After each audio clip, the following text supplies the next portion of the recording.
28 फरवरी 2026 आधी रात में अरेबियन सी और ईस्टर्न मेडिटेरेनियन सी के लहरों के बीच दो विशाल तैरते शहर यूएसएस अब्राहम लिंकन और नया सबसे ताकतवर USS Gerald R Ford aircraft carrier खामोशी से अपनी पोजीशन ले चुके थे। वॉशिंगटन के वॉर रूम में जनरल ने माइक्रोफोन पर कहा।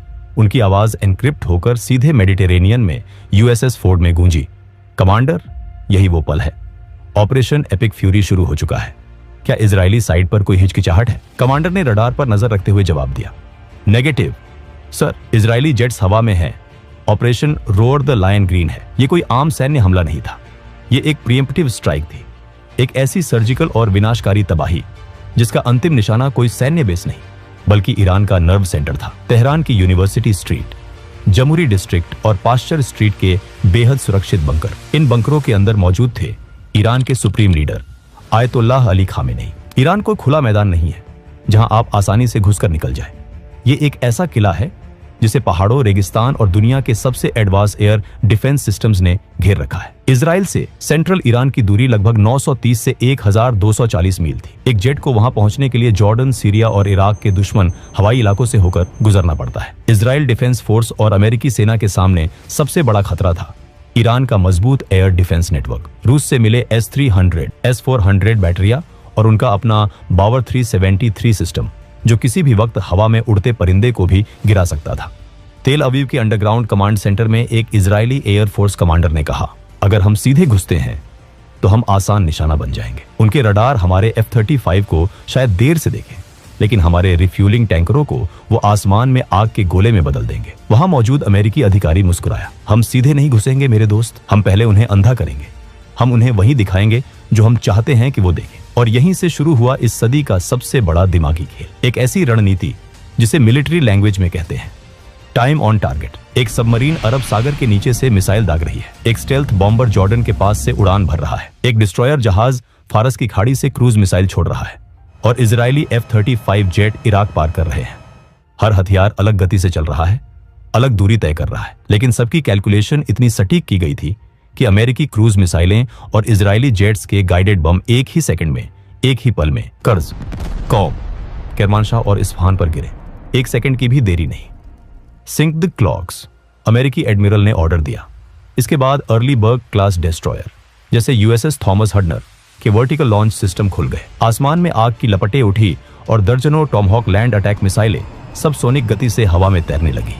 ये मिसाइलें जमीन से इतनी सटकर उड़ रही थीं कि रडार के होराइजन के नीचे ही छुपी रही। जैसे ही मिसाइलें और जेट्स सीमा के करीब पहुंचे, तेहरान के एक अंडरग्राउंड रडार इंस्टॉलेशन में एक ईरानी ऑपरेटर की आंखें फटी की फटी रह गई। उसकी स्क्रीन पर अचानक एक या दो नहीं बल्कि सैकड़ों डॉट्स चमकने लगे। कमांडर सर, ऑपरेटर चिल्लाया। उसके माथे पर पसीना आ गया था। अनआइडेंटिफाइड टारगेट्स, 100 से ज्यादा जेट्स सीधे तेहरान की तरफ आ रहे हैं। कमांडर ने स्क्रीन की तरफ देखा। उसकी सांसें अटक गई। ये हमला है, उन पर लॉक करो, सब कुछ फायर करो, पावर सिस्टम्स को अभी ऑनलाइन करो। लेकिन उन्हें यह नहीं पता था कि वो हवा में तीर चला रहे थे। अमेरिकी फोर्सेज ने स्पेस सैटेलाइट्स और इलेक्ट्रॉनिक वॉरफेयर प्लेन्स के जरिए झूठा डेटा डाल दिया था और जो सैकड़ों जेट्स उन्हें स्क्रीन पर दिख रहे थे वो असली फाइटर प्लेन थे ही नहीं। वो थे छोटे डिकॉय ड्रोन जो रडार पर एक बड़े F-15 या F-16 स्क्वाड्रन की तरह दिखाई देते हैं। जैसे ही ईरानी एयर डिफेंस ने अपने सिस्टम ऑन किए और उन डिकॉय पर मिसाइलें दागी, उन्होंने अपनी लोकेशन खुद जाहिर कर दी। शिकारी अब शिकार बन चुका था। आसमान से 5th जनरेशन के स्टेल्थ फाइटर्स, अमेरिकी और इजरायली F-35 और F-22 रैप्टर जो अब तक बिल्कुल अदृश्य थे, उन्होंने अपने एंटी रेडिएशन मिसाइलें दाग दी। अगले ही पल पूरा ईरानी एयर डिफेंस नेटवर्क बुरी तरह ध्वस्त हो चुका था। यह हमला 3 अलग अलग लहरों में तैयार किया गया था, ऐसी सटीकता जिसे दुनिया देखती रह जाए। सबसे पहले इलाम, खुजस्तान और तेहरान के आसपास के सतह से हवा में मार करने वाले मिसाइल ठिकानों और रडार इंस्टॉलेशन को राख में मिला दिया गया। टॉमहॉक मिसाइलों ने S-300 और S-400 बैटरियों को उड़ा दिया ताकि आने वाले पायलटों के लिए सुरक्षित रास्ता बन सके। अब एंट्री हुई बॉम्ब ट्रक्स की। UAE और जॉर्डन के बेस से F-15E स्ट्राइक ईगल हवा को चीरते हुए अंदर घुसे। जैसे ही F-15 के AESA रडार ने पहाड़ियों के बीच छिपे मोबाइल मिसाइल काफिलों को पकड़ा, सटीक बम बारिश की तरह गिरने लगे। किरमानशाह के लॉन्च साइट्स सक्रिय होने से पहले ही धुएं में बदल चुके थे। फॉक्स 3 टारगेट डिस्ट्रॉयड, एक अमेरिकी पायलट ने अपने रेडियो पर कहा। उनके जेट हवा में ही टैंकर प्लेन्स के पास लौटते। हजारों पाउंड जेट फ्यूल लेते और फिर से हमला करने निकल पड़ते। अब वक्त था सबसे खतरनाक हथियार का। अमेरिकी एयरफोर्स के silver bullets B-2 spirit stealth bombers. इनका निशाना थे डीप अंडरग्राउंड न्यूक्लियर फैसिलिटीज और high value military industries. Isfahan, जो ईरान के न्यूक्लियर और ड्रोन प्रोग्राम का मुख्य केंद्र था, और कर्ज के इंडस्ट्रियल और एरोस्पेस हब के टुकड़े टुकड़े हो गए। B-2 बॉम्बर्स ने अपने भारी बम गिराकर उन अंडरग्राउंड बंकरों को भी हिला दिया, जिन्हें दुनिया के सबसे सुरक्षित इलाके माना जाता था। और इस सब के बीच अरब सागर से हर 30 सेकंड में एक नया जेट लॉन्च हो रहा था। E-2 हॉकाई हवा में घूमकर इन सैकड़ों जेट्स का ट्रैफिक संभाल रहे थे। आसमान राख से भरा था। तेहरान और इस्फहान की सड़कों पर सिर्फ सायरनों की आवाजें गूंज रही थी। USS फोर्ड पर खड़े कमांडर को एक संदेश मिला। पास्चर स्ट्रीट कंपाउंड पूरी तरह तबाह, target is neutralised. Command centre में खुशी की लहर दौड़ गई। उन्होंने वो कर दिखाया था जिसे नामुमकिन माना जाता था। लेकिन इसका सबसे बड़ा और ऑफिशियल कॉन्फर्मेशन एक मार्च की सुबह मिली। ईरानी सरकारी टीवी का नॉर्मल ब्रॉडकास्ट अचानक रुक गया।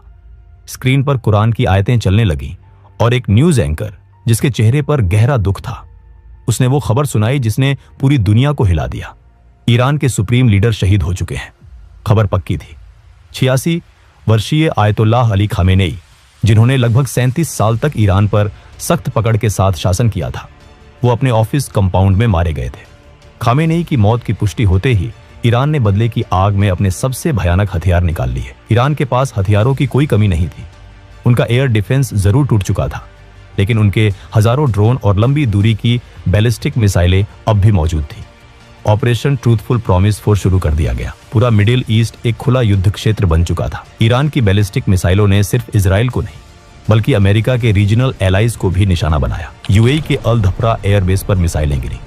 बहरीन में मौजूद अमेरिकी नौसेना के हेडक्वार्टर को सीधे निशाना बनाया गया। कतर और कुवैत के आसमान में आग के गोले फट रहे थे और वहां के एयरस्पेसेस पूरी तरह बंद कर दिए गए। इजराइल की तरफ देखें तो हालात और भी गंभीर थे। टेल अवीव और यरूशलेम के ऊपर सायरन बज रहे थे। आयरन डोम, डेविड्स स्लिंग और एरो 3 सिस्टम लगातार आसमान में मिसाइलें दाग रहे थे। इजराइल के प्रधानमंत्री बेंजामिन नेतन्याहू लाइव आए और कहा, इजराइल के नागरिकों और दुनिया भर में हमारे दुश्मनों, आज हमने अपना वादा पूरा किया है। ऑपरेशन रोअर द लायन सिर्फ एक मिलिट्री हमला नहीं था, ये एक ऐलान था। आयतुल्लाह खामेनेई, जो पिछले कई दशकों से इजराइल को नक्शे से मिटाने की कस्में खाता था, आज उसका आतंक का साम्राज्य मिट्टी में मिल चुका है। इसके तुरंत बाद अमेरिकी राष्ट्रपति डोनाल्ड ट्रंप ने भी दुनिया को एड्रेस करते हुए कहा, मेरे प्यारे अमेरिकियों, कल रात यूनाइटेड स्टेट्स मिलिट्री ने दुनिया के number 1 state sponsor of terror को हमेशा के लिए खत्म कर दिया है।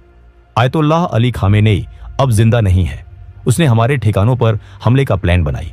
उसने मिडिल ईस्ट में हमारे एलाइज को धमकाया, लेकिन वो अमेरिका की बेमिसाल ताकत और हमारी सटीक खुफिया जानकारी से बच नहीं पाया।